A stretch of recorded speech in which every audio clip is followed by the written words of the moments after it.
Well, New Year's Eve is always a big date for us. We usually do about 500 couples to get married. But because 123 falls on a weekend and it's New Year's Eve, we're seeing a big surge in demand. Yes, 123. It's not just a string of digits with the catchiness of an insecure password. It's the numbers that made up the last day of the last year of our Lord, 2023. And as noted by the county clerk in Clark County, Nevada, those numbers add up to love. Special dates always bring in extra people. So last year, 2/22/22 was really big. 2/20/22, 2/2/22 was really big.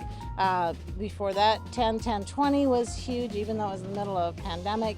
And 7/7/7 was our biggest day of all time, where we did almost 4,500 weddings in one day. Clark County, Nevada, of course, is home to Las Vegas, Nevada, the self-proclaimed wedding capital of the world, and a city renowned for love that's available by the life or by the hour. Why we're here today is to renew we're on our 20th wedding anniversary, and we've always wanted to renew our vows.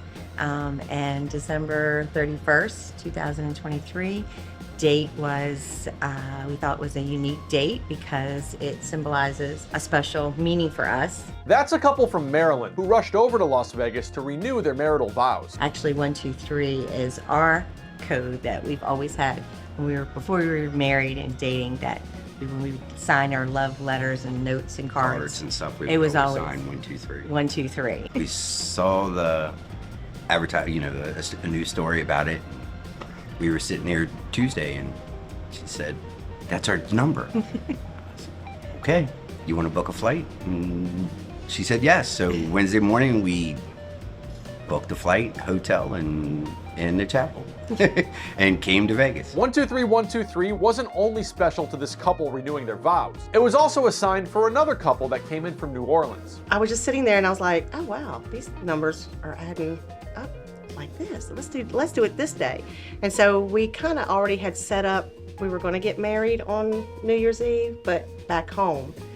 And I was sitting there, and a friend of mine said, "Why would why are you waiting?" So what exactly is so intriguing about these numbers that made up December 31st, 2023? Well, according to the Old Farmer's Almanac, 123 is a significant number in numerology because it adds up to 12. A master number that can mean spiritual enlightenment. The data scientists and researchers here at your News Refresh can confirm that 1 + 2 + 3 + 1 + 2 + 3 does in fact equal 12, a number that could deliver personal epiphanies. Bet you'll never look at a dozen eggs the same way again. Now, for those of you who don't follow numerology, perhaps because you're more of a letter person, or that really bad Jim Carrey movie swore you off this kind of stuff for good, according to this fashion website, it's a centuries-old belief that if you add up the numbers of your birthday, and if you assign your name some numbers and add those up too, these numbers are all supposed to somehow affect your life and the cosmos. At least Elon Musk's kid has got a head start. Of course, experts consider numerology to be a pseudoscience, as in,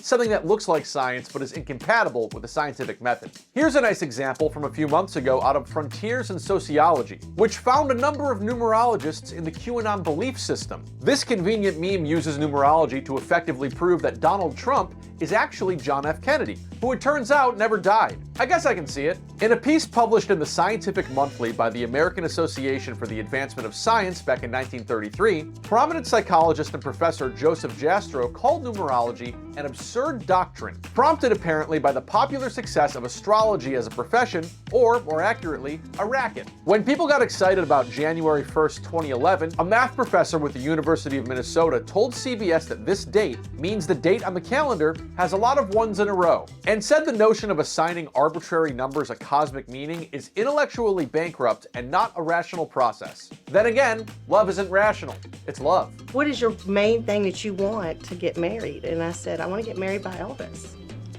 And she said, "Okay," and her husband booked the rooms that minute, and so that's why we ended up here today. When we got here and we got questions about why are y'all in Las Vegas, and it was like, we just spurred the moment, planned a trip, and now 30 minutes ago we got here and got the live link, and I've been last 20 minutes on my phone sending people back home, "Hey, watch the chapel in 30 minutes, y'all. We get married." I could wrap this story up by pointing out that the state of Nevada, home to the wedding capital of the world, has what the National Center for Health Statistics says is our nation's highest divorce rate at 4.2 divorces per 1,000 residents. But if you add 4 and 2, that's 6, which is really just 1 plus 2 plus 3. Good enough for me.